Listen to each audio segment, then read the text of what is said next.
116 करोड़ के प्रोजेक्ट को कचरे के ढेर में देखा जा रहा है। नगर निगम के कर्मचारी इस पर ध्यान नहीं दे रहे। सिर्फ कमीशन खोरी के चक्कर में यह प्रोजेक्ट बर्बाद हो रहा है।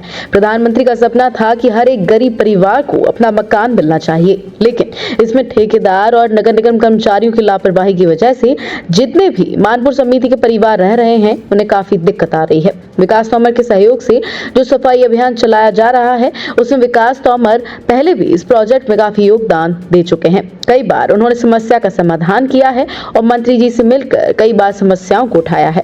विकास तोमर चाहते हैं कि यह समिति हमेशा साफ सफाई में बनी रहे और किसी भी बात की परेशानी न हो, लेकिन उनके काम में बाधा डालने के लिए कुछ ऐसे लोग हैं जिन्हें काम नहीं करने देते। हम चाहते हैं कि विकास तोमर को इस प्रोजेक्ट की जिम्मेदारी सौंपी जाए। हमें विश्वास है कि अगर नगर निगम की तरफ से यह पूरी सोसाइटी की तरफ से उन्हें मौका दिया जाए तो वह अपनी जिम्मेदारी को पूरी निष्ठा से निभाएंगे। अब देखना यह है कि प्रधानमंत्री आवास योजना जो हर परिवार का सपना थी वह पूरी हो पाती है या नहीं। करोड़ों रुपए से जो इस मानपुर परिवार की बिल्डिंगों में लगे हैं वे आगे जाकर धूल में न मिल जाएं। इसलिए हम चाहते हैं कि जो व्यक्ति विकास तोमर जी इस जिम्मेदारी को उठाने के लिए तैयार हैं उन्हें एक बार अवश्य मौका दिया जाए। जो ये ढेर लगा हुआ था 10-15 दिन से उनके देखा जाता है। ये देखा मैं उन लोगों से भी कुछ कहना चाहता हूँ। तो हमारे भाई बैठ के कविताएं लिखते रहते हैं, तंज कसते रहते हैं ग्रुप में लिख के कि ये नहीं हो रहा है, नेता बहुत हैं और ये हैं। तो भाई साहब आप भी तो नेता हो, या तो आप अपना संगठन ख़त्म कर दो और या फिर आप ये कह दो कि हम साफ़ सफाई नहीं करेंगे। हम केवल जो गांव की भाषा में क्या जाता है ना, बच्चों दे मस्करे जो होते हैं मस्करे, वो केवल लोगों का हंसी उड़ाना जानते हैं, लोगों की टांग खींचना जानते हैं, पर जहाँ जिनकी ज़रूरत होती है बोलने की वहाँ पे वो नहीं बोल सकते। वो क्या करेंगे, जैसे आज ये सफाई हो गई 15-20 दिन से, आज कचरा पड़ा हुआ था, ढेर लगे हुए थे। आदमी को शर्म आए किसी को लाने में, सोसाइटी में ये हालत हो चुकी थी इसकी बद से बदतर। तब वो नेता कहाँ थे, अपने अपने घरों में घुसे हुए थे, कविताएं तंज कस रहे थे ग्रुप में।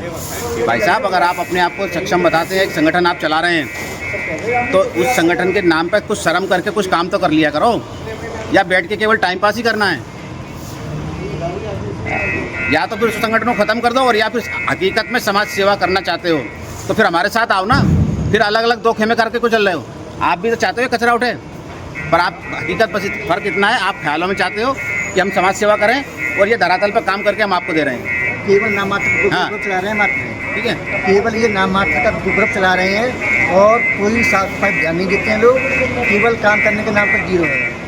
आज यहाँ सफाई हो रही है, ये किस उपलक्ष्य में कराई जा रही है? ये जैसे कि अभी अपना त्यौहार निकला है अभी दीपावली का, तो हर घरों में साफ सफाई होती है, जो गंदगी निकलती है उसका ये ढेर लगा हुआ था। करीब 10-15 दिन से ये ढेर ऐसे ही पड़ा हुआ है। हर अधिकारी हर जगह लोगों से अपन ने बात करी, कोई सुनने के लिए तैयार नहीं था। तब थक के कल हमने माननीय ऊर्जा मंत्री जी से बात करी। मंत्री जी के फ़ोन के द्वारा ये जब हुआ है, तब आज सुबह हमें जेसीबी दी गई है और आज अधिकारी भी हमारे लिए तैयार हैं कि आप बताइए और हम क्या क्या करना है आपके लिए तैयार रहेंगे। ऐसा जो सफाई का अभियान जो चलाया जा रहा है आपके द्वारा, और अब ये ठेकेदार में इसमें क्या इसका महत्व रहा है? इसमें ठेकेदार का इसमें कोई रोल नहीं है, निगम का इसमें कोई रोल नहीं है, कोई भी सुनने के लिए तैयार नहीं है। ठेकेदार के जो 8 लड़के स्टाफ के काम करते हैं उसमें से भी आज दिखली 3 है, कभी कभी 2 आते हैं, कभी कभी 1 आता है। मतलब अब केवल खाना पूर्ति चल रही है और उस सोसाइटी को अब भगवान भरोसे छोड़ दिया गया है कि अब आप अपने आप देखें, हम आपको नहीं देख पाएंगे। इसका निर्णय कैसे लिया जाएगा अगर आप लोग समर्थन करेंगे तो? इसके निर्णय के लिए अब एकजुट होकर हम सबको नगर निगम का घेराव करना पड़ेगा, तब जाके ये अधिकारी भी हमारी सुनेंगे और ये ठेकेदार भी हमारी सुनेगा। क्योंकि ठेकेदार की लापरवाही है, जिसके कारण पहले सोसाइटी में चोरियां भी होती रही हैं। आप देखो रात में 4 जहाँ गार्ड होने चाहिए थे वहाँ पे केवल अब 3 गार्ड रह गए हैं, जिसमें से 2 सोते हैं रात में और 1 चौकीदारी करता है। इसमें क्या नगर निगम कमिश्नर जी से बात करी कि आप लोगों ने? बात हमारी, उनको हम बराबर मैसेज कर चुके हैं, अवगत करा चुके हैं, मगर वो भी सुनने के लिए तैयार नहीं है। ऐसा मानना है कि यहाँ पर लोग बाग काफ़ी परेशान हो रहे हैं और कई बार परेशानी यहाँ पे स्थानीय लोग हैं, उनका क्या कहना है हम देखेंगे। सर आप भी कई बार यहाँ पर हैं, आप यहाँ निवासी हैं यहाँ पर, और इस यहाँ पर जब ये आप रह रहे हैं तो इसमें क्या गतिविधियाँ हो रही हैं? देखो नगर निगम ने जो ठेकेदार को ठेका दिया था मेंटेनेंस वाला, तो मेंटेनेंस लापरवाही है, ठेकेदार का भी ध्यान नहीं देता है, ना उसके पास लेबर है, ना उसके पास स्वच्छताकर्मी गार्ड हैं। किसी प्रकार से कोई भी गतिविधियाँ यहाँ नहीं हो रही है। हमने कई बार नगर निगम को अवगत कराया कि ठेकेदार यहाँ काम नहीं कर रहा है, फिर भी नगर निगम ने इसकी कोई सुनवाई नहीं की। देख सकते हैं कि कचरा देखो कितना है, लेकिन नगर निगम कमिश्नर जी के अवगत हम करा रहे हैं इस वीडियो के माध्यम से। यहाँ हम चाहेंगे कि एक बार नगर निगम कमिश्नर की उपस्थिति रहे और यहाँ एक बार भ्रमण किया जाए कमिश्नर के द्वारा। हम विकास जी से आयोग करेंगे कि कमिश्नर द्वारा बात की जाए और भ्रमण के लिए हम कमिश्नर जी को अवगत करा सकते हैं।